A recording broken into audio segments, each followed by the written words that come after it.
பெஹல்காம் தாக்குதலுக்கு பதிலடியாக பாகிஸ்தானில் 9 தீவிரவாத முகாம்களை குண்டுவீசி அழித்த இந்திய படைகள். நேற்று அதிகாலை 24 நிமிடங்களில் வீசப்பட்ட ஏவுகணைகள்.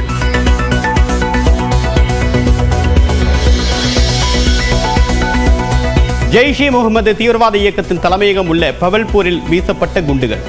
சியால்கோட்டில் மருத்துவமனை என்ற பெயரில் செயல்பட்ட தீவிரவாத முகாம் சின்னாபின்னமானது. மும்பை தாக்குதல் வழக்கில் தூக்கிலிடப்பட்ட அஜ்மல் கசா பயிற்சி பெற்ற முரித்கே தீவிரவாத முகாமை அழித்த இந்திய ராணுவம். ஒசாமா பின் லேடனிடம் 1 கோடி ரூபாய் பெற்று கட்டப்பட்ட லஷ்கர் இ தொய்பாவின் முகாமும் குண்டு வீசி தகர்ப்பு. புல்வாமா தாக்குதலில் மூளையாக செயல்பட்ட ஜெய்ஷ் இ முகமது தலைவர் மசூத் அசாரை குறிவைத்து தாக்கிய இந்தியா. மசூத் அசாரின் குடும்பத்தினர் உட்பட 14 பேர் உயிரிழப்பு. பெஹல்காமை தொடர்ந்து மேலும் பல இடங்களை தாக்க தீவிரவாதிகள் திட்டமிட்டதாக வெளியுறவுத்துறை செயலாளர் விக்ரம் மிஸ்ரி குற்றச்சாட்டு. 2 வாரங்களாக பாகிஸ்தான் நடவடிக்கை எடுக்காத நிலையில் தாக்கியதாகவும் விளக்கம். பாகிஸ்தான் பயங்கரவாத முகாம் மீதான தாக்குதல் குறித்து 2 பெண் ராணுவ அதிகாரிகள் விளக்கம். பெஹல்காமில் உயிரிழந்தவர்களுக்கு நீதி கிடைக்கக்கூடிய வகையில் நம்பத்தகுந்த தகவலின் அடிப்படையிலேயே தாக்கியதாகவும் பேட்டி.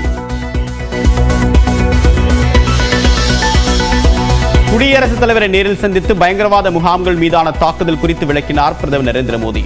பாதுகாப்பு படையினருக்கு காங்கிரஸ் முழு ஆதரவு அளிக்கும் என்றும் இன்று நடைபெறக்கூடிய அனைத்து கட்சி கூட்டத்தில் பங்கேற்பதாகவும் ராகுல் காந்தி அறிவிப்பு. ஜம்மு காஷ்மீர், பஞ்சாப், ராஜஸ்தான் உள்ளிட்ட எல்லையோர மாநில முதலமைச்சர்களுடன் உள்துறை அமைச்சர் அமித்ஷா காணொலியில் ஆலோசனை. பாகிஸ்தானோ தீவிரவாதிகளோ தாக்குதல் நடத்தினால் சமாளிப்பது எப்படி என்றும் விளக்கம். இந்தியாவின் அதிரடி ஆபரேஷனில் மிரண்டு போன பாகிஸ்தான். காஷ்மீரில் எல்லை கட்டுப்பாடு கோடு பகுதியில் நடத்திய தாக்குதலில் அப்பாவி பொதுமக்கள் 15 பேர் உயிரிழப்பு.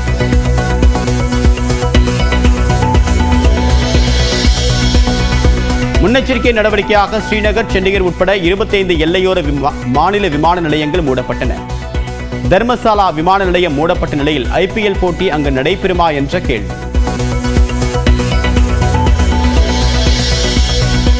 மத்திய அரசின் அறிவுறுத்தலின்படி தமிழ்நாட்டில் சென்னை துறைமுகம் மற்றும் கல்பாக்கத்தில் போர் பாதுகாப்பு ஒத்திகை. நாடு முழுவதும் நடைபெற்ற ஒத்திகைகளில் பாதுகாப்பு படையினர் பங்கேற்பு.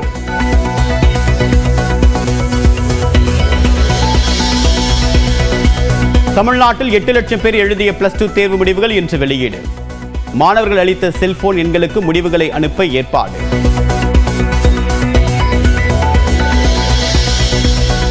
தமிழ்நாட்டில் அரசு கலை அறிவியல் கல்லூரிகளில் சேர்வதற்கான விண்ணப்ப பதிவு தொடக்கம். வரக்கூடிய 27ஆம் தேதிக்குள் ஆன்லைனில் விண்ணப்பிக்க அறிவுறுத்தல். திமுக ஆட்சியில் வறுமை, பட்டினிச்சாவு, பணவீக்கம், சாதி மோதல், வன்முறை, மதக்கலவரம் இல்லை. 4ஆம் ஆண்டு நிறைவு விழாவில் முதலமைச்சர் மு க ஸ்டாலின் பெருமிதம். திராவிட மாடல் ஆட்சியில் எதெல்லாம் இல்லைன்னு பட்டியல் போடணும்னா வறுமை இல்லை, பட்டினிச்சாவு இல்லை, மத கலவரங்கள் இல்லை, வன்முறைகள் இல்லை, இப்படி சமூகத்தை பின்னோக்கி தள்ளக்கூடிய தீயவை இல்லை. மதுரை சித்திரை திருவிழாவில் இன்று நடைபெறுகிறது மீனாட்சி சுந்தரேஸ்வரர் திருக்கல்யாணம். பக்தர்களுக்கு விருந்தளிக்க பிரம்மாண்டமான முறையில் தயாராகும் உணவு வகைகள். காலை 8 மணி முதல் நியூஸ் 18 தமிழ்நாடு தொலைக்காட்சியில் சிறப்பு நேரலை. கோடை வெயிலுக்கு மத்தியில் சேலம் மற்றும் திண்டுக்கல்லில் கொட்டி தீர்த்த கோடை மழை.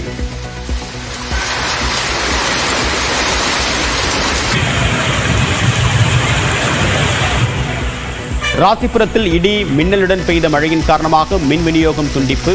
குடியாத்தத்தில் ஆலங்கட்டி மழை.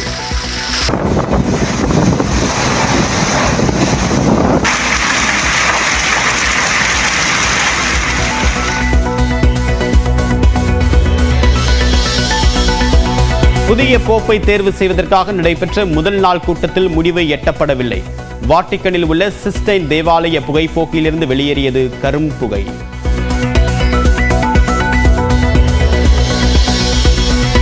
IPL தொடரில் 4 தொடர் தோல்விகளுக்கு பிறகு வெற்றி பாதைக்கு திரும்பிய Chennai super Kings.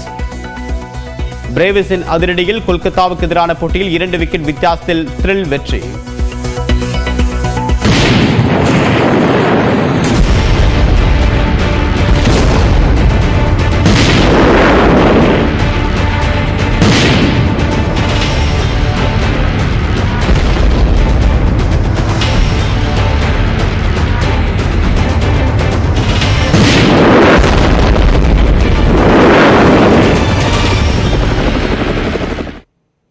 Operation Sindoor மூலமாக நள்ளிரவில் பாகிஸ்தான் பயங்கரவாதிகளை அலறவிட்ட இந்திய படையின் தாக்குதலை துல்லியமாக சிறப்பு தொகுப்பில் பார்க்கலாம்.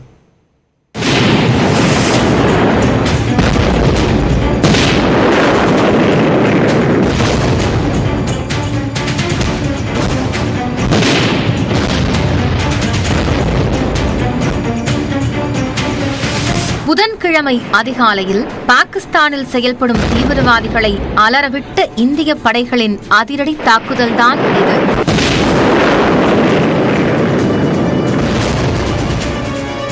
பெஹல்காமில் 26 பேரின் உயிரை பறித்த தீவிரவாத தாக்குதலுக்கு 15 நாட்கள் பக்காவாக திட்டமிட்டு இந்திய படைகள் கொடுத்த இந்த பதிலடியில் தீவிரவாத முகாம்கள் சின்னாபின்னமாகின.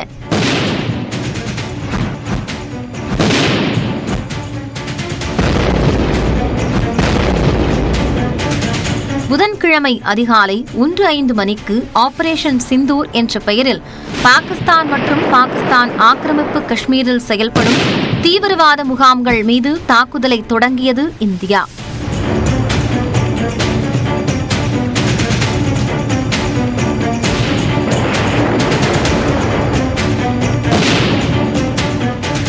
இதுதான் பாகிஸ்தான் ஆக்கிரமிப்பு காஷ்மீரின் பிம்பர் மாவட்டத்தில் உள்ள பர்னாலா.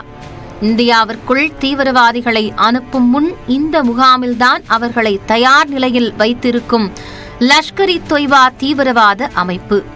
சுமார் 150 தீவிரவாதிகள் தங்கக்கூடிய முகாம் குண்டு வீசி அழிக்கப்பட்டது.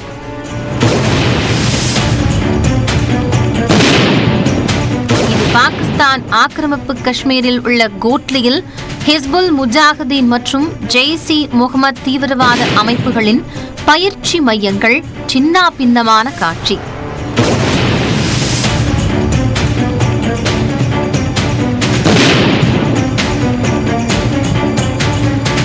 ஜெய்ஷ்-இ-முகமது அமைப்பின் நிறுவன தலைவரும் காஷ்மீர் தாக்குதல் தொடர்பாக NIA-வால் தேடப்படுபவருமான காரி ஜாரர் தான் இந்த முகாமிற்கு பொறுப்பு.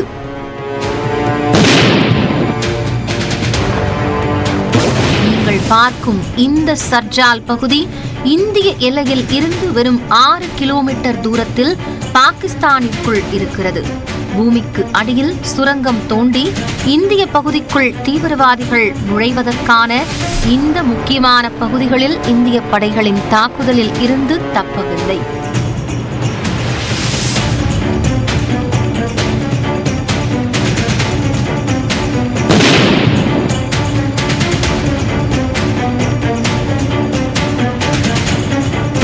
குண்டுவீச்சில் சின்னாபின்னமாகும் இந்த மெக்மூலா ஜோயா என்பது பெயருக்குத்தான் மருத்துவமனை, ஆனால் தீவிரவாதிகளின் பயிற்சி மையம்.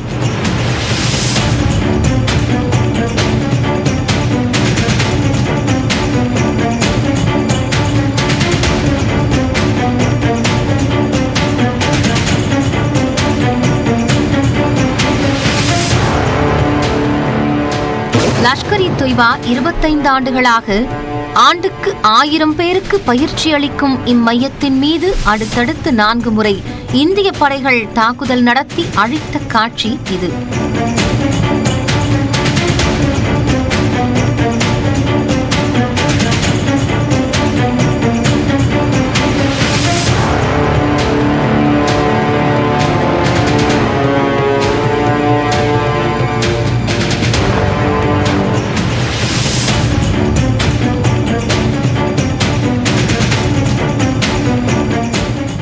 மும்பை தாக்குதல் வழக்கில் தூக்கிலிடப்பட்ட தீவிரவாதி அஜ்மல் கசாப்பிற்கு பயிற்சி அளித்த இந்த இடம் குண்டுவீச்சில் தகர்ந்து போனது.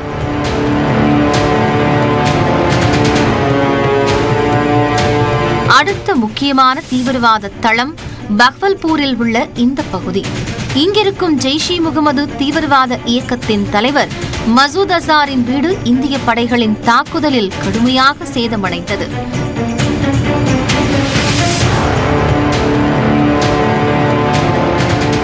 இரண்டாயிரத்து 19 40 CRPF வீரர்கள் கொல்லப்பட்ட புல்வாமா பயங்கரவாத தாக்குதலுக்கு திட்டம் தீட்டப்பட்ட இந்த இடம் தாக்கி அழிக்கப்பட்டது. மாறாக பாகிஸ்தான் மற்றும் அடுத்தடுத்து 25 நிமிடங்களில் 9 தீவிரவாத முகாம்கள் புதன்கிழமை அதிகாலையில் அழிக்கப்பட்டன.